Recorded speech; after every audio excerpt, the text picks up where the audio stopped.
All right, hi everybody. John Meadows here with my man Brett P. We just finished training chest, but we can't leave just yet. I really appreciate the fact that you all watched that back video, 21 tips on, just some different ways to correct your exercise form to help your back grow. Appreciate that. And a lot of you requested the same thing for chest.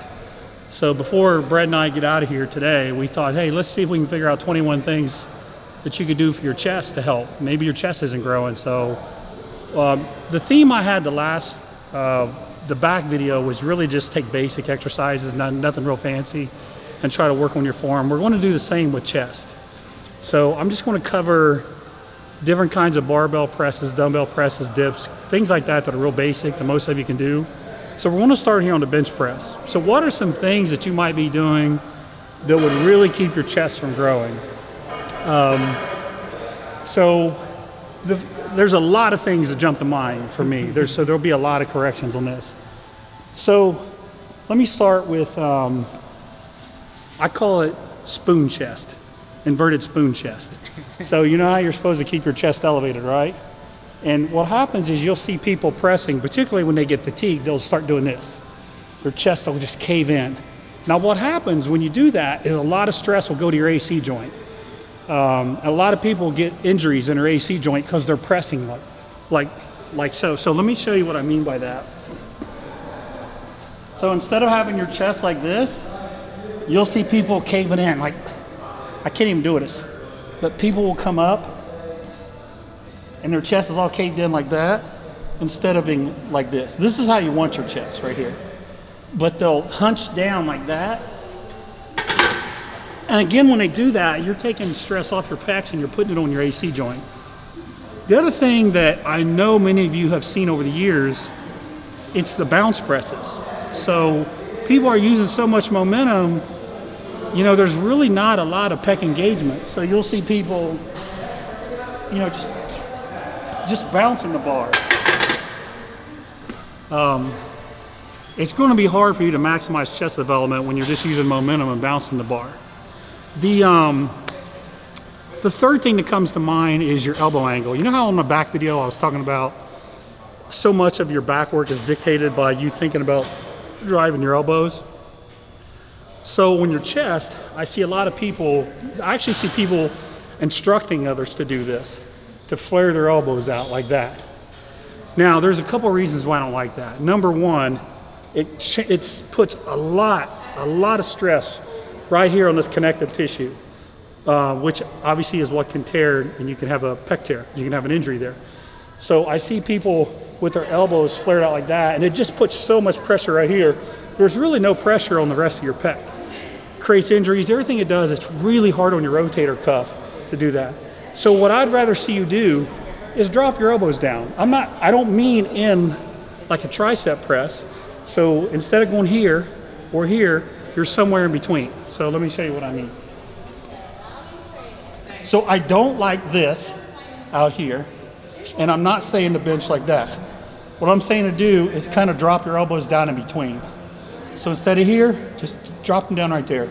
That's going to keep you safer, and that's going to actually put a lot more stress on your entire pec instead of just that one area right there.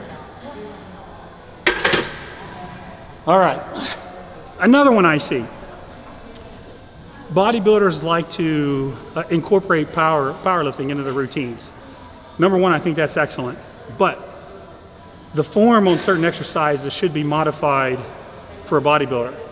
If you see a powerlifter bench, a lot of times what they're doing is they're getting their feet under them, they're getting a really wide grip with the bar, and they're really shortening their range of motion. You got to remember, a powerlifter's goal is to get as much weight from point A to point B as they can. That's it. So that is not your goal as a bodybuilder. It's not just to get the most weight from point A to point B, despite what some people think. It's to get maximum chest activation, have some range of motion. So instead of this powerlifting form, where your feet are under you and you're right here doing this, I'd rather see you get a medium grip right here. And get your feet out here, okay? Medium grip. Drop the weight down with your elbows, just like I said, right here, not here, here, okay? See how much more range of motion that is? Okay, and speaking of range of motion, I do want to mention range of motion too. In addition to the bounce, I don't think a lot of people have much range of motion on their barbell bench press. So you don't necessarily need to lock it out. But I remember one of the gyms I went to, there was a guy there who was, he was a big guy, but he used to always talk about how he was benching 315 for 20 reps, which to me, I was like, man, that's really good. And what he was doing was just this little range of motion like this. It's just barely 2 inches of range of motion away from an iso hold, really. So I want you to get a good range of motion, okay? Now you don't have to lock them out because the lockout is primarily tricep, and any powerlifter will tell you that. So instead of doing this, I want you to get a good range of motion. Come up about 4/5 of the way, okay? I do want you to touch your chest. Touch your chest unless you have some kind of pre-existing injury that doesn't allow that. So all the way down, 3/4, 4/5 of the way up, right there, okay? Those are some tips on how to maximize your form doing the bench press so you can build better pecs. Okay, now let's go to a different version. I'm on a decline bench now. A lot of the decline benches I see are just way too steep. I had this set up so that it's too steep. When you are set up at this kind of angle, it creates a lot of stress in your shoulder joint, your rotator cuff. In fact, I'm not even going to do it with an empty bar. So if you're all the way down this steep, this kind of angle on your shoulder is not good. I don't like that. The second tip is, actually, I do want to show you where the bar goes. So let me get can you hand me this bar, Brett? Actually, I do need to show you this. Got it? Okay, so it's really important where the bar actually comes down on a decline. In particular, as I'm going through these tips, you're going to see how there's so many opportunities to hurt your shoulders. And when your shoulders are banged up, you can't train your chest right. So I'm hoping that we can avoid those things. So now, when you are doing a decline, I want to see the bar hit right here. Okay, right here's the bottom of my pec, right here. What I see a lot of people doing is I see them coming up here. Again, just devastating on your shoulder joint, just asking for injury. Or I see them coming down here on their belly, which turns it into a front delt exercise, right? So I want you to lower it right here, okay? And remember the form on the bench press, none of this wide stuff, drop your elbows down a little, right there. That's what I want to see. Okay. So now the next question is, what is the proper angle on the decline? I'll give you my opinion, I'll show you over here. So I like to do a slight decline. A slight decline has always felt good to me. If you want to go do some research, you'll actually see that a lot of the studies show that a slight decline gives you maximal chest activation. But I just do them because it feels better. This is the only decline I like. Like just 25, or just put a 25-pound plate under there, okay? Just that little bit, you'll feel a lot more in your chest. So right here. So if you're doing a barbell, same thing. I just want that slight decline. If you're doing dumbbells, same thing. So whether you're doing dumbbell, barbell, Smith machine, I just want that slight decline right there. So that's how I want you to do your decline presses. Now let's talk about incline dumbbell presses. This is certainly a great exercise. Now, you know how I said I like a slight decline? There's a little bit of variability on the incline you can have. You could go slight, you could go medium, or you could even actually go high. If I'm doing a barbell press, I tend to like more of a slight incline, but on a dumbbell press, you can vary how high you put the incline. The key is, it's just how your elbows are traveling, and it's how you have your rib cage and your body set up. So let me give you an example here. You just grab some 35s. So if you want to get your chest, and a lot of people are doing these specifically for their upper chest, what I want you to do is, first thing you want your chest lifted, okay? You don't want that flat, inverted spoon chest that transfers stress to your AC joint. Remember that. So you want your rib cage expanded and your chest lifted. Now, you've got to have your elbows travel in the right path if you really want to maximize upper chest development. So if you're up here, guess where the stress is going based on what we've shown you so far. Hopefully you grab this area right there. That's where all the stress is going. But if you want more in your upper pec, instead of going here, now you want to go here, okay? So you're coming down like this, okay? And you're coming up right here. That as opposed to this. Okay, that does work your chest. I just want your angles, your elbows to be down a little bit right here. Okay? Right there. So none of this. Keep your chest lifted. And you'll notice whether you play around with the angle. You'll notice whether you're here, here, or here.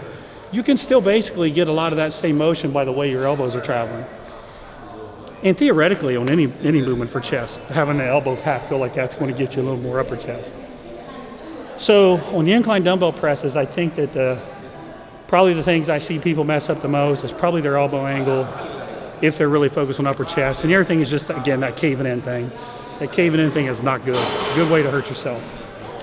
Another thing I want to throw in here when you're doing the dumbbell press, grab the dumbbell right in the middle, okay? So right here, watch what happens. Watch what happens if I grab it on the inside. You see what just happened to my wrist? Watch what happens if I grab the dumbbell on the outside. See what happens to my wrist there? So make sure you got the dumbbell right in the middle, okay? Right here. Now, I do tend to think that, I got another one I want to throw out here. I do tend to think that most of your dumbbell pressing you should probably not lock out. It's just so much try at the very end. I'd rather keep stress on your chest and only come up 3/4 of the way. So that would be another thing I would try to do if I were you to maximize chest development. All right, I hear we're in the good lighting now. So another really basic exercise for your chest is dips. Now, I'm going to show you a couple different ways to do these. So a lot of people will do them like so, like that. I don't want to say that's bad. It's not bad. It's just that form is putting more stress on your front delt and your triceps. If you're watching this video, you're probably more interested in your chest development. So there's a way you can alter your dips. Do them more like how Vince Guarani used to do them. So instead of here, and coming down like that, I actually want you to flare your elbows this way, okay? So I'd rather see you do this. See how my elbows are flared? That's a lot more chest, and it's a lot less shoulder. And I think anecdotally through the years, people have probably put a little bit too much stress on their shoulders doing dips this way too. I hear a lot of people tell me they can't do dips, and when I see their form, that's how they're doing them.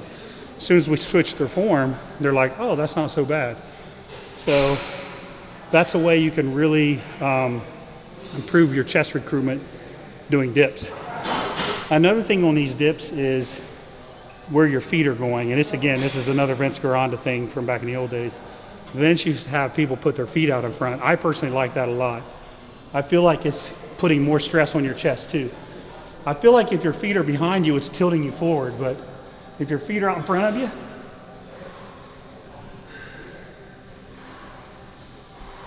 and it's a little harder to do them that way, but once you get used to them, it's no problem. It's just hard at first because you're not used to it.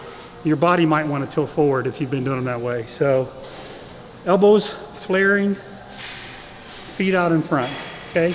If you do those two things on your dips, I think you'll find it works your chest a lot better. We have a fly machine here, and this is another thing I see.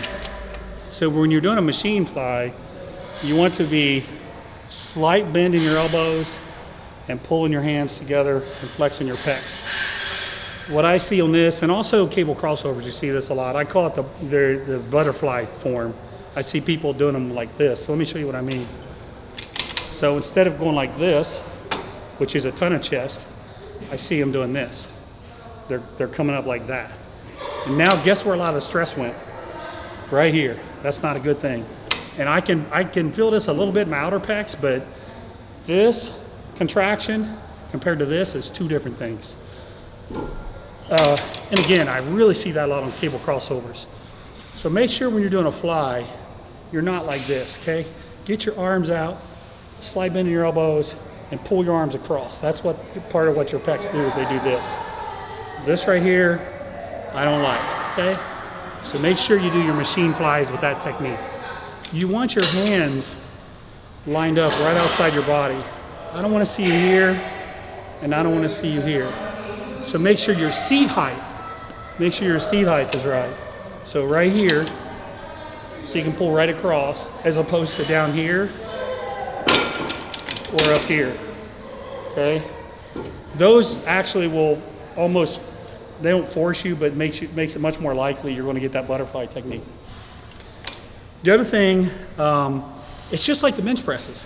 You're supposed to have your chest elevated, right? Right here. See how my chest is elevated? And I see people going way too heavy on these, so guess what they do? They get the inverted spoon chest on this too. So instead of doing this, I see them doing this, right? Their chest is all caved in. And when I just changed that and did that, I could literally feel all the stress go right here. It all went right here.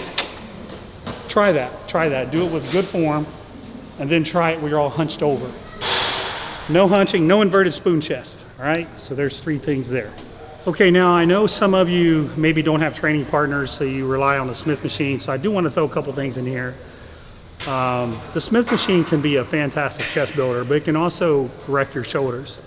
So what I want you to be careful of is too much internal rotation is the big one, and let me show you what I mean by that. So basically what I mean is when you press, your shoulders are coming from a position where they're internally rotated, so that means that the bar is coming down too low. So watch this right. Let me scoot back a little bit. Okay. Now watch what happens to my shoulders as I'm coming down. You see that? You see where my shoulders are at? That's bad. But I see a lot of people doing that. They come down all the way down here, and watch as I'm coming down. See how my shoulders rolling like that? That's really hard on your shoulders, your rotator cuff. That's a good way to injure yourself. What I would rather see is I'd rather see this.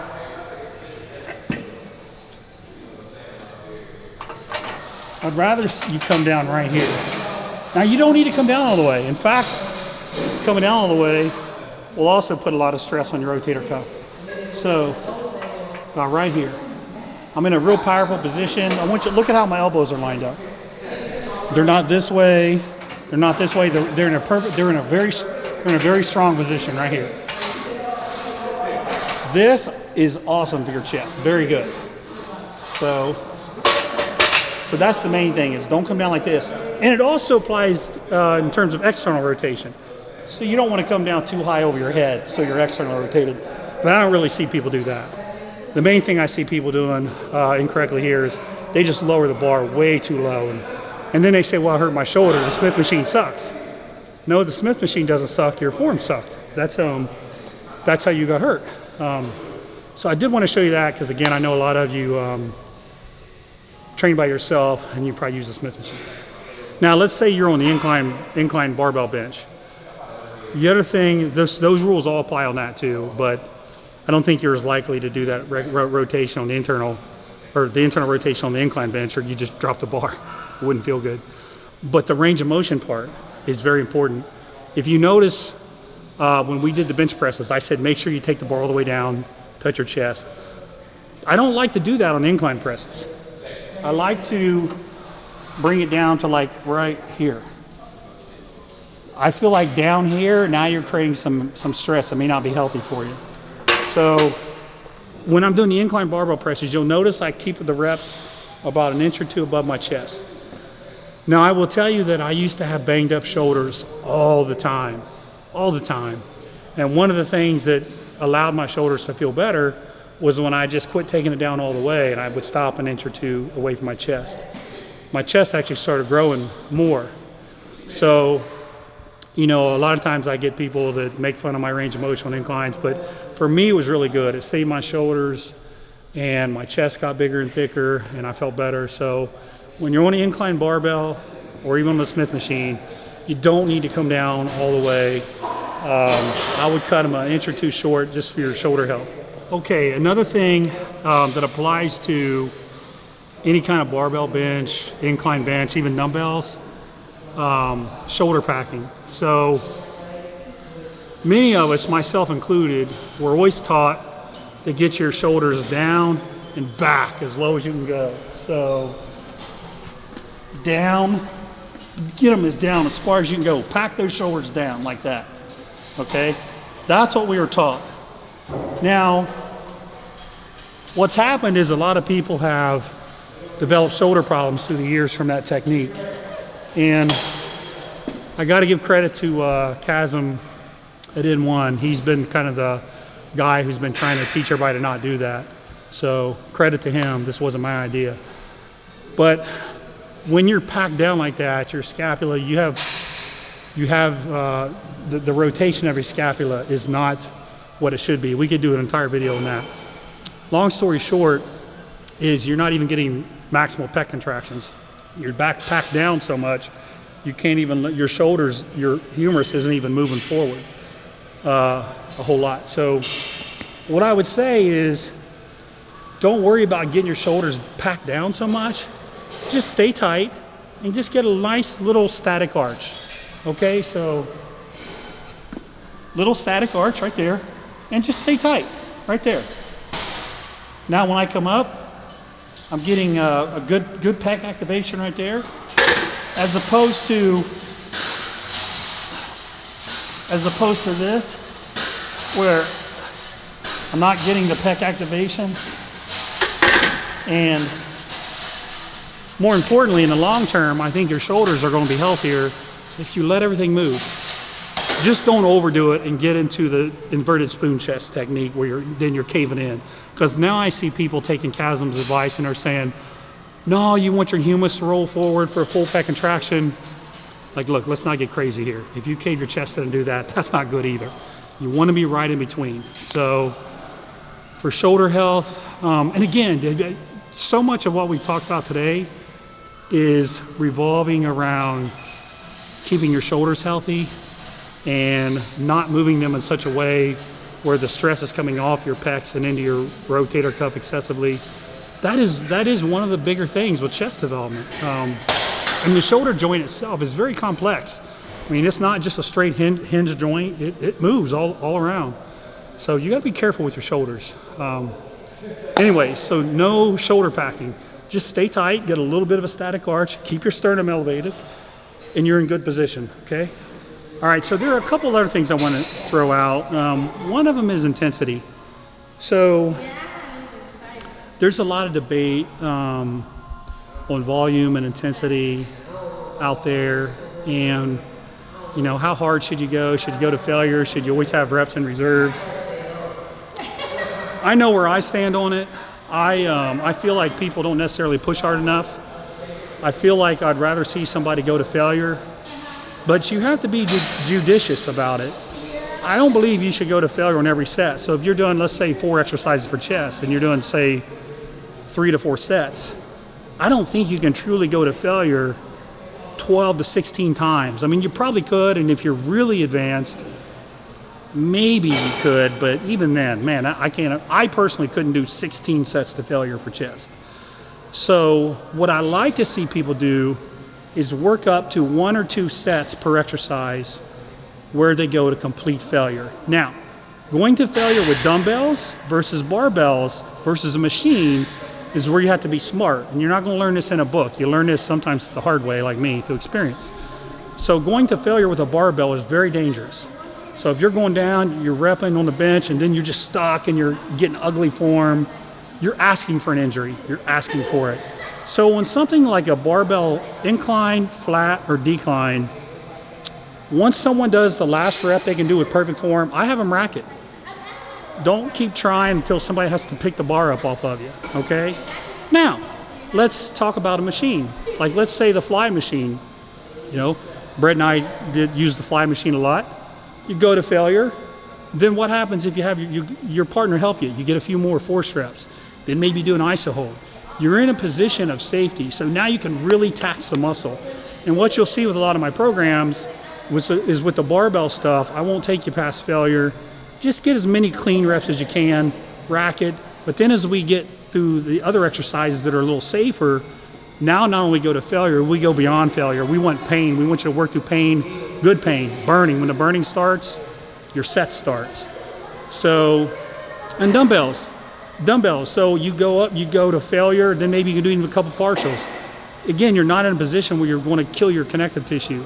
So the barbell stuff, I wouldn't go to complete failure or past it. The dumbbells, you know, you can go to failure there. Maybe even do a drop set or whatever.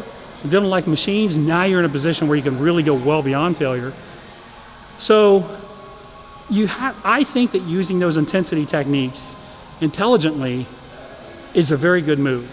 And I know people, and it drives me crazy, are being told to don't do any drop sets, don't go to failure.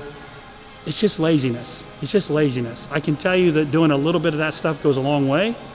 You know, I might do 1 or 2 drop sets for the whole workout. And then I might do 1 or 2 sets where I throw some partials on.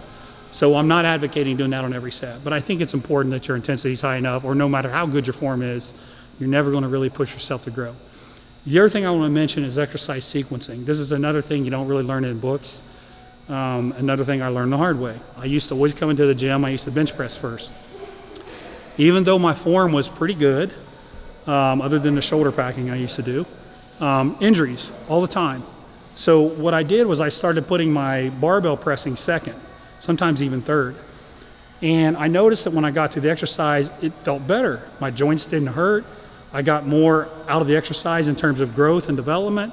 Now, maybe I was a little bit fatigued from your first exercise, so I couldn't do quite as much weight, but that's just because of fatigue. It's not because you're actually getting weaker. And actually, that made a huge difference for me. That's one of the biggest things for me that helped my chest. So I would tell you that exercise sequencing is a big deal. You know, I'd rather see someone start with a dumbbell or a machine, then do their barbell work, and then come back to dumbbells or machines and really start pushing those sets past failure. So that's the other thing. And then one final tip for the day. A lot of people are, oh, machines suck, they're terrible, you should use all barbells. Then some people are like, oh, machines are good, they allow you to work through safe ranges of motion. You should never really do the heavy barbell stuff.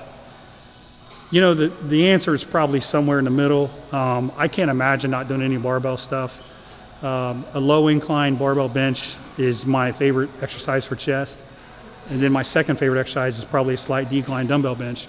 But you want to have a good mix. I think the sequencing is what's more important. That's what I would rather see people do. So don't do all machines, don't do all barbells, have a good mix. Machines allow you to go through a nice full range of motion. Dumbbells allow you to go through a nice full range of motion safely. So anyways, I hope these tips help. Hopefully you enjoyed this. Let me know what you think. Try some of these tips out. Let me know if your chest workout felt better. So until next time, we'll see you later.